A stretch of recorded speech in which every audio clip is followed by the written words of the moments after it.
Tudo bem, pessoal? Meu nome é Ângelo Aguiar, aqui é o canal Antes Tardes do Que Nunca e esse aqui é mais um episódio. Dessa vez nós vamos falar sobre movimentos de contracultura nas décadas de 60 e décadas de 70. Muito bem, mas alguns de vocês devem estar se perguntando, né? O que é contracultura? O que são movimentos de contracultura?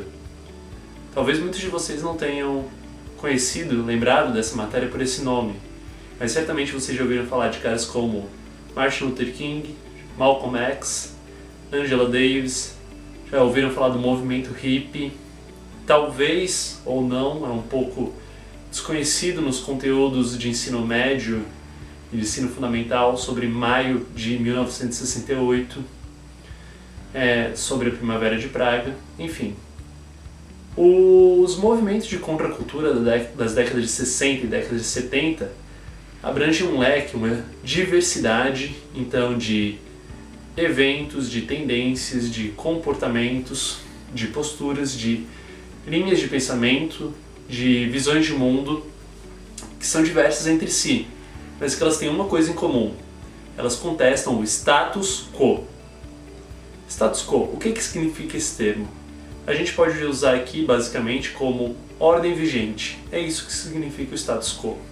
A ordem vigente, o estado atual das coisas, como as coisas elas estão organizadas no mundo. Muito bem, para dar um exemplo melhor, vamos pensar lá no período colonial. Quando os europeus vieram, invadiram, saquearam diversos territórios na América, o status quo daquela época era: os europeus eles estavam buscando uma expansão capitalista, uma expansão mercantilista para desenvolver seus mercados e estavam em busca de novas terras, novas posses, novas fontes de riqueza, novas fontes de ouro e prata, terras onde talvez não tivesse ouro e prata, mas que eles pudessem encontrar produtos que não tinham na Europa para lá vender por preços mais caros, por preços bem caros. E, bom, esse era o status quo do início do período colonial. Depois esse status quo mudou, quando os europeus efetivamente invadiram a América e fizeram aqui suas colônias, suas plantations, Eles usaram mão de obra escravizada indígena e africana para efetivamente explorar essa terra e gerar então lucro a partir dela, riqueza a partir dela. Então o status quo é isso, é a ordem vigente das coisas, certo? Como que está então o nosso status quo hoje? O mundo dividido em países, A gente vive algumas tensões entre esses países, entre esse jogo de poder. A gente tem as tensões dos Estados Unidos e sua interferência no Oriente Médio, no último caso aí da Síria, que nós vimos. Aqui no Brasil, nesse momento, a gente está num momento de disputa de eleições no segundo semestre de 2018. Bom, então é isso. Então, o que aquela diversidade de movimentos de contracultura tem em comum? O movimento negro, o movimento hippie, a Primavera de Praga, maio de 68, eles têm em comum a contestação do status quo, certo? A gente está falando de uma geração de jovens, e a gente fala principalmente de jovens nesses movimentos sociais, esses movimentos de contracultura, que é uma geração que surgiu após a Segunda Guerra Mundial, uma geração que veio de um baby boom. No caso do Ocidente, no caso particular dos Estados Unidos, é uma geração que ela viveu uma época de consumo maior. Os Estados Unidos lucraram muito com a Segunda Guerra Mundial, mesmo antes de entrar, onde eles já faziam aquele esforço de guerra para vender então para os países que estavam envolvidos na Segunda Guerra Mundial. Os Estados Unidos conseguiu gozar, depois da Segunda Guerra Mundial, de uma boa economia. Ele se consolidou realmente como potência mundial, pelo menos no lado ocidental. A gente estava em disputa ali na Guerra Fria com a União Soviética, mas os Estados Unidos então parece como vencedor, como garantidor. E justamente nessa disputa contra a União Soviética, os Estados Unidos queria muito valorizar esse lado capitalista, esse lado consumista. O seu ideal de cidadão era quem? O seu ideal de cidadão era aquela pessoa que estudava, que andava de cabelinho curto, vamos falar dos homens brancos, heterossexual, andava de cabelinho curto, estudava até o fim da sua vida, fazia uma faculdade, formava-se, ia trabalhar atrás de um escritório, assinando papéis, talvez num banco, enfim, tendo esse tipo de trabalho burocrático, e um cara que teria um carro, que teria uma casa, que botaria dinheiro para sua família, né? Procriaria, passaria seus genes então e morreria no final da sua vida. Só bastava escolher a cor do caixão depois.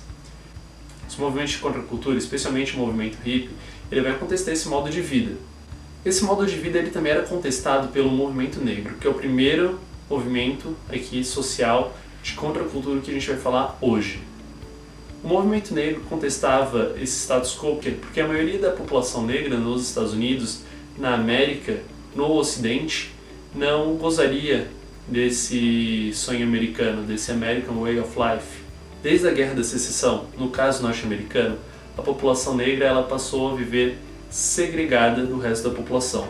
O racismo ele vigorou principalmente nos estados do sul, mas mesmo nos estados do norte, no caso de Nova York, a gente tem divisão de bairros de brancos e bairros de negros. Manhattan é um bairro, Manhattan é uma parte da cidade branca, né? Onde está a elite econômica. Agora os bairros negros quais são? Aqueles bairros periféricos, onde as pessoas de onde as pessoas saíam para ir trabalhar. Brooklyn, Bronx, Queens, certo? Você deve lembrar da série Todo Mundo Odeia o Chris. Ela é ambientada nesse tipo de bairro. Não bastasse essa população negra viver segregada, ela também convivia diariamente, séculos, com preconceito. Que tipo de preconceito? Preconceito quando ia buscar um trabalho, quais são os trabalhos da população negra, né? Quando dificilmente alguém na família conseguia trabalho, esse trabalho era o quê? Trabalhando no mercadinho, trabalhando de caixa, trabalhando de entregador de jornal, entregador de coisas, trabalhando de zelador, trabalhando de segurança, certo? Esses daí vão ser os empregos menos qualificados. Por quê? Porque a população negra simplesmente ela era apartada das instituições de formação superior, ela não frequentava as mesmas escolas que as pessoas brancas. Boa parte das crianças negras, elas nem iam para a escola, elas ficavam ou trabalhando assim que podiam, assim que poderiam sustentar a casa, elas já trabalhavam, então também tinha muito trabalho infantil nesses bairros, essas pessoas, e poucos então iam para a escola. Os que tinham que ir para a escola iam para escolas para pessoas negras em bairros de populações negras e não conviviam, eles conviviam separadamente nessas instituições da população branca. Não era só da escola, estou falando de pegar ônibus, estou falando de andar nas ruas, estou falando de frequentar bares e restaurantes, espaços públicos. Existiam espaços, então, os territórios que era da população negra e os territórios que era da população branca, porque assim formou-se aquela cultura segregacionista, onde o racismo ele era muito mais atenuado, evidente do que nos dias de hoje. Não significa que a população negra ela ficava alheia a isso, não fazia nada a respeito disso. Começaram a surgir muitas lideranças negras, perpassando os séculos, século XVII, século XVIII, século XIX, século XX e até o século XXI onde nós estamos. No século XX, em meados, ali na década de 60 e 70, a gente vai começar a dar destaque então para algumas pessoas. Vão ser essas pessoas, principalmente Martin Luther King, Malcolm X e Angela Davis. Alguns momentos importantes da luta do movimento negro pela conquista de direitos civis nos Estados Unidos. Primeiro momento, quando Rosa Parks se recusa a ceder seu lugar no ônibus onde está sentada para um homem branco que assim exige. Vocês podem achar um absurdo, né? Você está sentado andando no ônibus, aí vem outra pessoa e exige que você se levante para dar o seu lugar para ela, certo?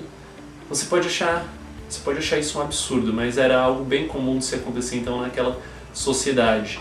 E as pessoas nesse convívio racista, nesse status quo extremamente racista, elas tratavam isso como normalidade.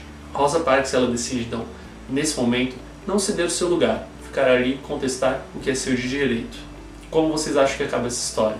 Rosa Parks ela é presa e ela é multada. Isso gera um caos, um alvoroço. Como assim? Ela estava fazendo valer o seu direito então de cidadã e ela acaba sendo presa e acaba sendo multada. O caso de Rosa Parks ele não é isolado. A gente tem casos, nesse momento a gente vai ter inúmeras batidas policiais, investigações policiais sobre pessoas negras justamente porque elas são pessoas negras, porque pessoas negras são supostamente mais violentas, são supostamente bandidos, são supostamente criminosos e por aí vai. Então a Rosa Parks ela acaba sendo também vítima desse racismo estrutural porque ele está muito arraigado naquela sociedade por muito tempo, que ele foi construído. Segundo momento, quando o reverendo evangélico Martin Luther King, que ele é um líder religioso, né, e também uma liderança desse movimento negro, ele vai assumir, ele vai liderar um boicote então às empresas de ônibus, às empresas de transporte coletivo, o que vai durar mais de um ano por conta do caso da Rosa Parks. Tem bastante adesão até esse boicote que ele faz, e por mais de um ano então os trabalhadores negros eles não utilizam esse trabalho, até que o Estado, o governo, considera ilegal o movimento feito pelo Martin Luther King. Martin Luther King ele vai estar na frente de diversos movimentos, diversas greves, diversas manifestações, diversos boicotes na luta por direitos civis da população negra e pela igualdade de tratamento.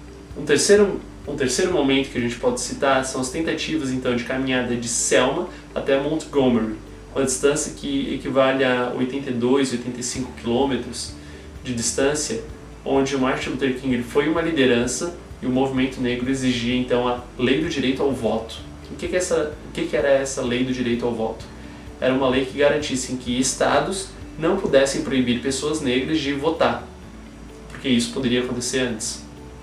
Essa ainda era uma conquista que o movimento negro ainda lutava para ter. Quarto momento, então, quando Martin Luther King ele é assassinado na cidade de Memphis. Lá ele estava participando de uma greve de trabalhadores na liderança dos trabalhadores negros, então ele sofre esse atentado que tira sua vida. Quinto momento, quando a estudante de 6 anos, Ruby Bridges, uma mulher que ela é viva até hoje, ela precisa ir à escola, uma escola para pessoas brancas, escoltada pela polícia. Imagine então uma criança de 6 anos tendo que estar escoltada pela polícia para não sofrer nenhum tipo de linchamento, nenhum tipo de perseguição, só pelo fato de ir para a escola. Isso aí virou um caso icônico. Não que ele fosse único, não que ele fosse exclusivo, estava longe disso. Esse era o status quo, era tido como normal. Mas ela, por frequentar uma escola voltada até então para pessoas brancas, ela tem que ser escoltada pela polícia.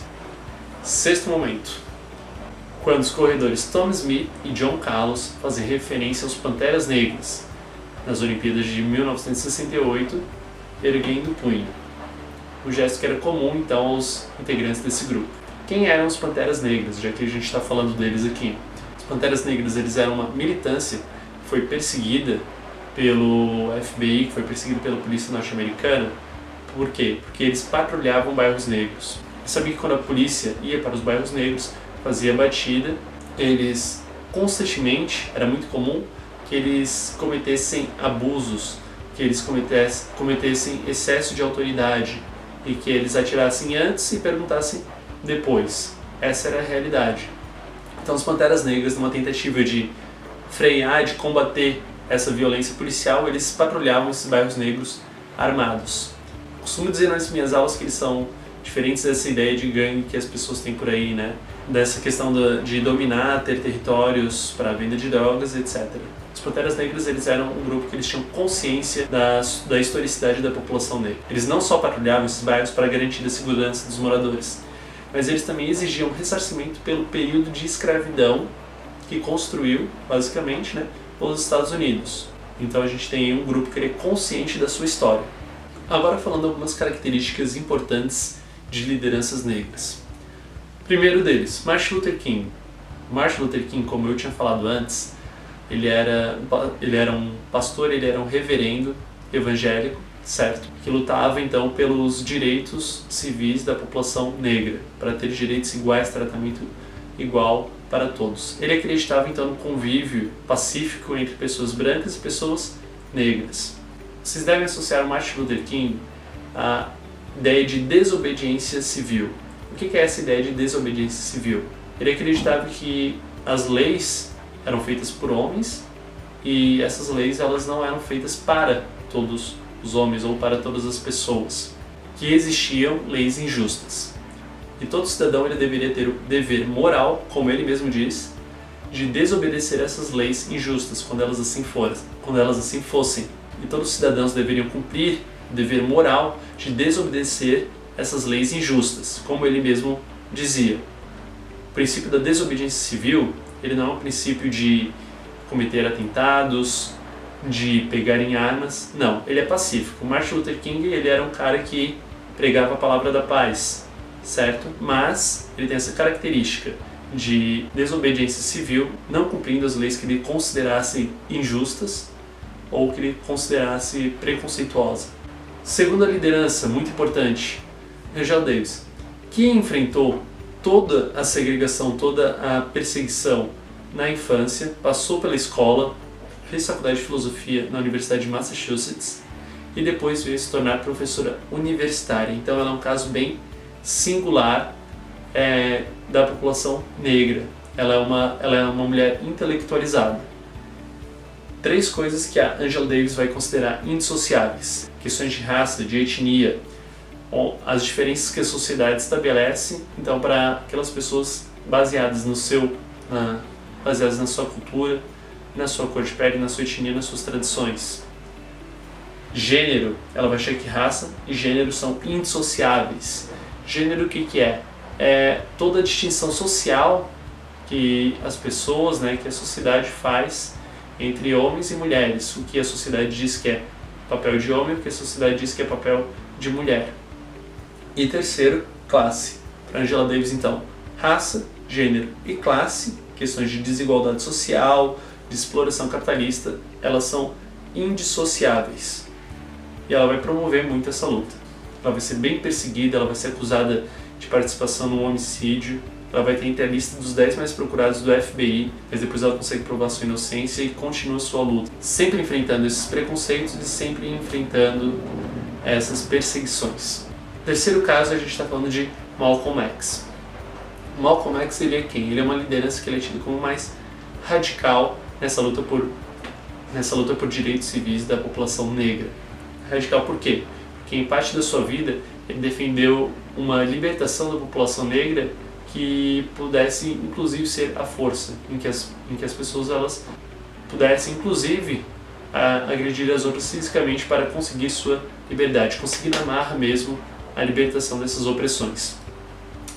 O Malcolm X, ele, diferente do Martin Luther King, ele vai ser fiel então ao Islã, ele vai ser muçulmano.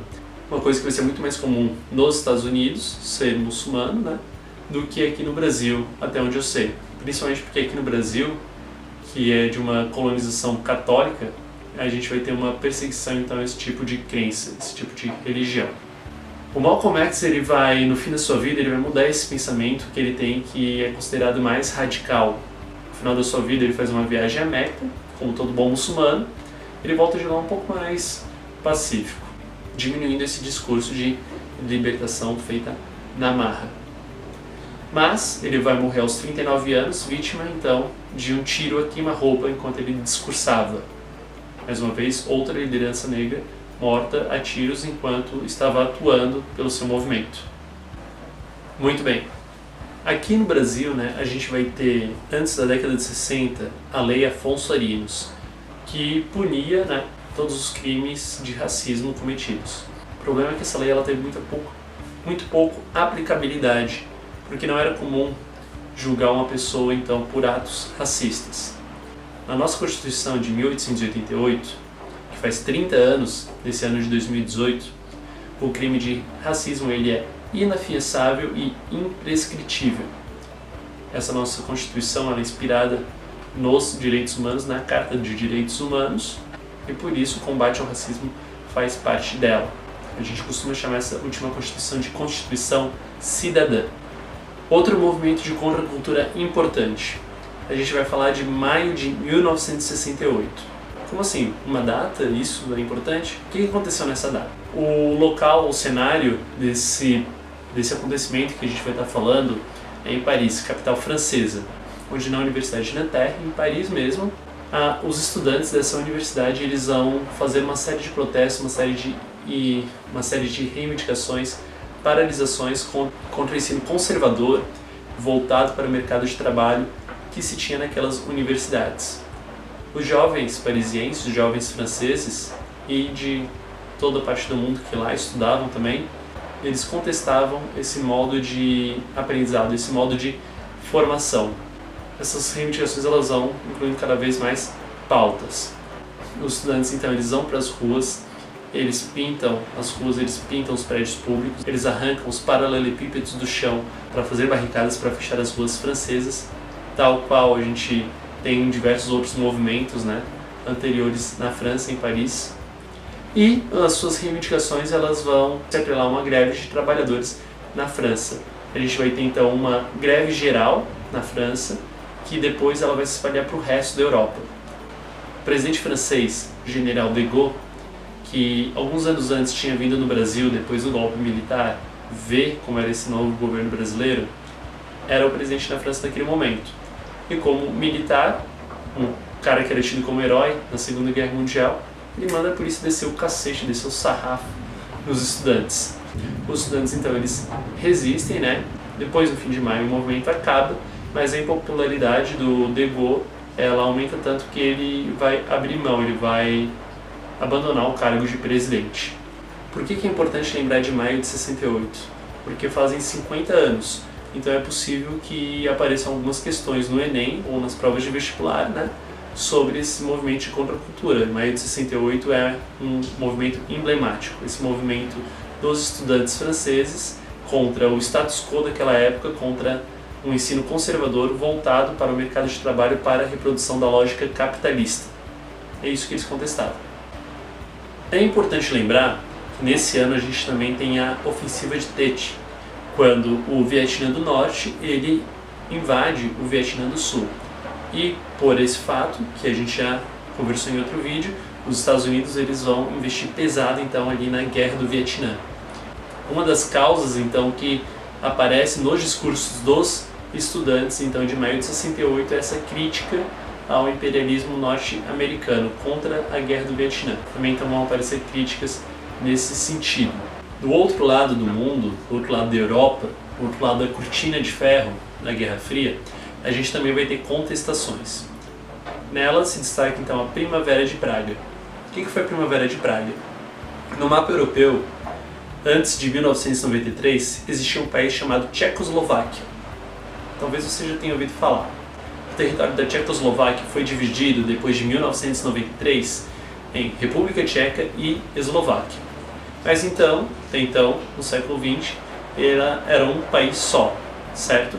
A capital desse país era então a cidade de Praga, onde o líder político Alexander Dubček ele vai ter uma vontade de democratizar mais o governo local, que antes ele era extremamente influenciado, extremamente controlado pela vizinha União Soviética.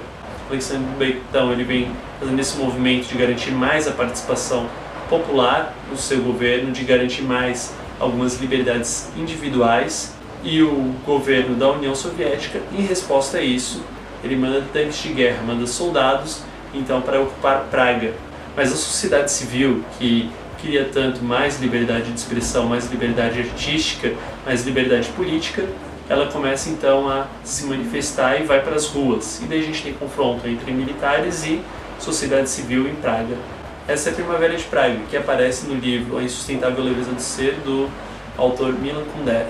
Muito bem, agora vamos falar do conhecido movimento hippie. O movimento hippie, onde eu vou enfatizar mais o caso norte-americano, que ficou mais conhecido mundialmente, mas que, enfim, tem vertentes, temos hippies no mundo todo, em diversos países. A gente está falando de um movimento de jovens que eles contestavam então o status quo através do comportamento, através do modo que a sociedade se comportava naquela época. Os hippies que estavam dentro dessa geração do baby boom, eles enxergavam o ideal de cidadão, aquele que eu falei no começo do vídeo, de cabelinho cortado, engravatado, que fica atrás de um escritório assinando papéis, como uma coisa idiotizada mesmo, como algo feito em fábrica. Alguém que entrou por uma linha de produção, passou pelo processo ali de industrialização e saiu de um lado moldadinho. Os hippies então eles não queriam se encaixar nesse ideal de cidadão norte-americano, esse cidadão que ele trabalhava só para consumir, esse cidadão individualista. Para os hippies, de forma geral, né, eles queriam viver mais conectados com o mundo, mais conectados com as pessoas, mais conectados com a natureza. Se o cidadão comum ele não usava barba e usava cabelo curto, os hippies então eles usavam cabelos compridos e barbas compridas. Se o cidadão ideal usava terno e gravata, eles usavam roupas largas e roupas coloridas. O movimento hippie ele foi muito importante, principalmente no caso dos Estados Unidos, porque eles vão fazer uma grande frente contra a guerra do Vietnã. Vamos lembrar que a guerra do Vietnã, apesar dos Estados Unidos ele ter passado um vexame militarmente lá no Oriente, lá na Indochina, uma parte bem significativa da retirada das tropas dos Estados Unidos veio da pressão interna dentro do seu próprio país, que foi daí liderada pelos hippies. Alguns filmes, como Hair, como Across the Universe, eles mostram então os hippies, né, dentro das manifestações das passeatas contra a guerra do Vietnã. Nessa tentativa de viver mais conectado com o mundo, muitos grupos hippies eles começaram a fundar sociedades alternativas, começaram a viver em comunas, começaram a viver em grupos, né? Plantando, então, o que comiam, o que consumiam, fazendo a própria roupa, fazendo artesanato e por aí vai. Eles também consumiam, né? Faziam experimentos com drogas, com entorpecentes, com alucinógenos. E eles tinham um discurso, de forma geral, mais uma vez, né? Sobre isso. Eles utilizavam esses entorpecentes para não só buscar prazer, mas também para se conectar melhor com o mundo, para transcender, para acessar dimensões então que o estado normal não conseguia acessar. Um episódio importante do movimento hippie nos Estados Unidos foi o evento de Woodstock, que ele não deve ser lembrado só como um evento musical, mas um evento também da causa hippie, de crítica à guerra do Vietnã, de um evento pacifista, um evento para conectar as pessoas, para fazer as pessoas ficarem mais unidas, e que contou com participações importantes como do guitarrista Jimi Hendrix e da cantora Janis Joplin, só para falar dos mais conhecidos. Então a gente pode elencar como 3 características principais do movimento hippie: luta pelo pacifismo, combate ao consumismo e ao individualismo, e a luta pelo amor livre. Outra parte dos movimentos de contracultura, a gente pode falar do movimento feminista de segunda onda. Isso mesmo, movimento feminista de segunda onda. Como assim, professor? Então tem mais de uma onda? O que é essa coisa de onda no movimento feminista? A gente pode dividir a história do feminismo no século XX em 3 ondas. Primeiro, a primeira, na luta por direitos sociais, o direito de poder trabalhar, o direito de poder estudar, de poder votar, de receber o mesmo pelo trabalho igual. São lutas então das feministas ali mais ou menos da década de 20, certo? Esse é o feminismo de primeira onda. A gente vai ter esse feminismo de segunda onda, que é esse momento da contracultura, em que as mulheres elas vão estar lutando por direitos sobre o seu corpo. A gente vai ter passeatas sobre o aborto, as mulheres querendo ter direito de escolha, se querem ser mães ou não, das lutas das mulheres em casa, de elas não quererem ter a vida voltada só para a maternidade, só para cuidar da casa, de elas terem direito sobre o seu corpo, de poder relacionar-se com quem elas quisessem, seja com homens, seja com mulheres, sem precisar casar, sem precisar depois logo de casar ser mãe, ter uma casa, cuidar da casa, sem viver esse padrãozinho então que a mulher era colocada nesse status quo anterior.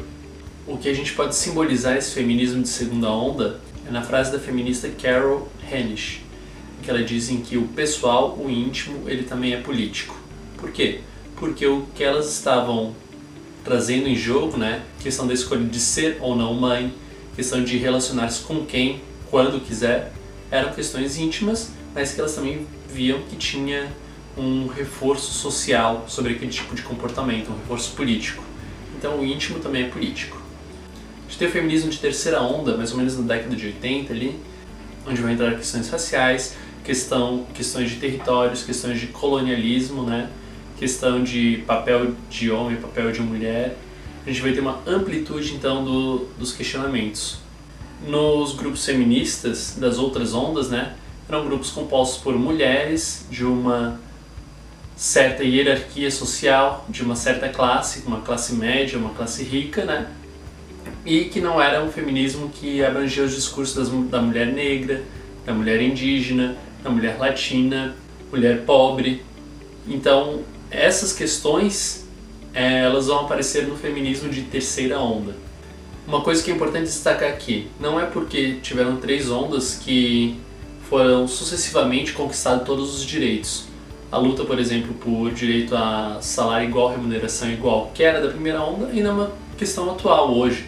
As mulheres elas ainda lutam para ter salários iguais por trabalho igual, por função equivalente. Uma luta das mulheres ainda também aqui no Brasil é a questão do aborto. Na América Latina a gente teve o caso recente ali da Argentina, da disputa política que teve em torno disso. Então são coisas que são recentes ainda. O feminismo de segunda onda trazia questões então também da primeira onda. E o de terceira onda também trazia questões ainda não vencidas da primeira e da segunda onda. Na década de 60 a gente também vai ter a criação da pílula contraceptiva.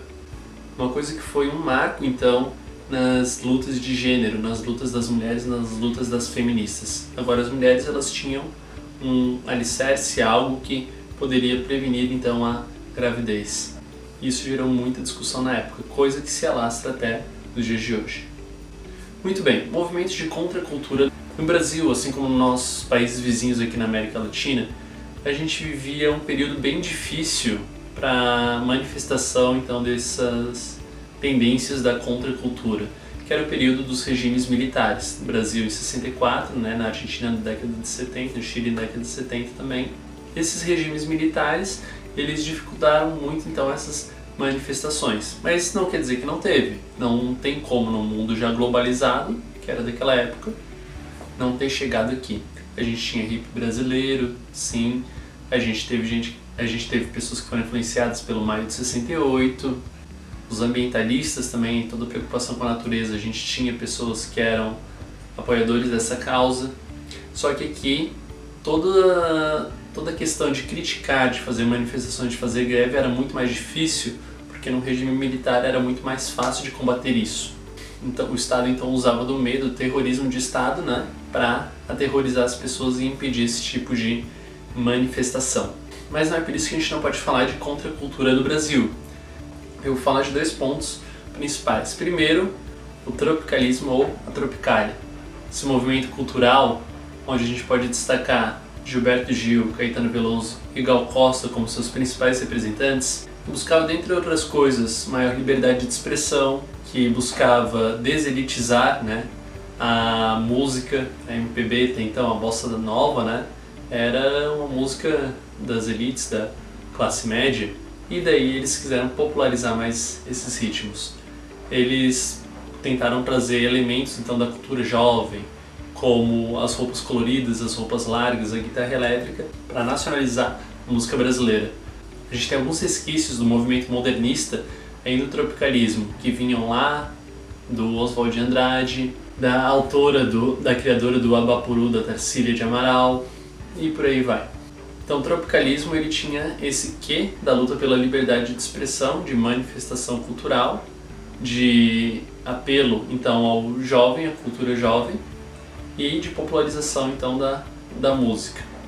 E o outro movimento que eu falei é o cinema novo, onde a gente pode destacar o cineasta Glauber Rocha como ícone, né, como representante desse movimento. O Glauber Rocha, criador de filmes então como Terra em Transe e Deus e o Diabo na Terra do Sol, ele falava de um cinema engajado, de um cinema politicamente engajado, preocupado com questões sociais, como desigualdade, como perseguição política, como um golpe político, né? A gente então tem as preocupações do cinema novo com a vida em sociedade, com o debate público, com a relação sociedade, arte e política. Por fim, acho que a gente pode comentar um pouquinho da libertação gay, né? Eu não consegui pesquisar muita coisa, mas eu fui atrás do caso de Stonewall, que aconteceu lá nos Estados Unidos, em Nova York. O que foi esse caso, né?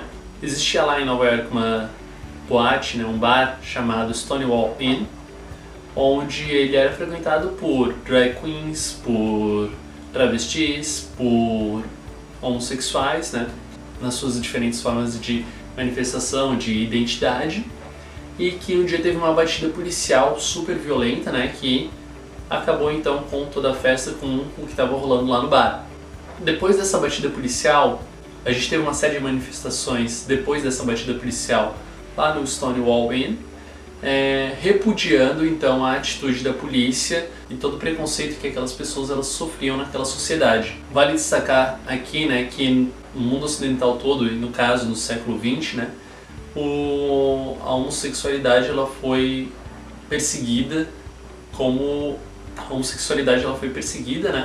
como política de Estado. Era considerada doença, já esteve catalogada como doença na Organização Mundial da Saúde. Ela era combatida como um transtorno mental, né? Tratamentos para homossexuais já foram dados, eletrochoque, lobotomia, como tratamentos para tentar curar a homossexualidade. E depois de tudo isso, ainda lá na década de 80, década de 90, os homossexuais eles ainda tiveram que lidar com um forte preconceito da AIDS, que surgiu lá naquela década de 80, e que as pessoas tratavam como uma doença dos homossexuais. Eles ainda tiveram que passar por mais todo esse preconceito. Bom, pessoal, sobre movimentos de contracultura, acho que de forma geral é isso. Desculpa aí se eu me alonguei um pouco, ou desculpa se eu deixei passar alguma coisa, tá? Espero que vocês tenham gostado. Se gostaram desse vídeo e querem mais vídeos como esse, por favor, deem um like e se inscrevem aí no canal. Se você quiser fazer um elogio, uma crítica, uma sugestão, então coloque aí nos comentários, beleza? Então é isso, esse foi mais um episódio de Antes Tarde do que Nunca. Até lá, tchau, tchau!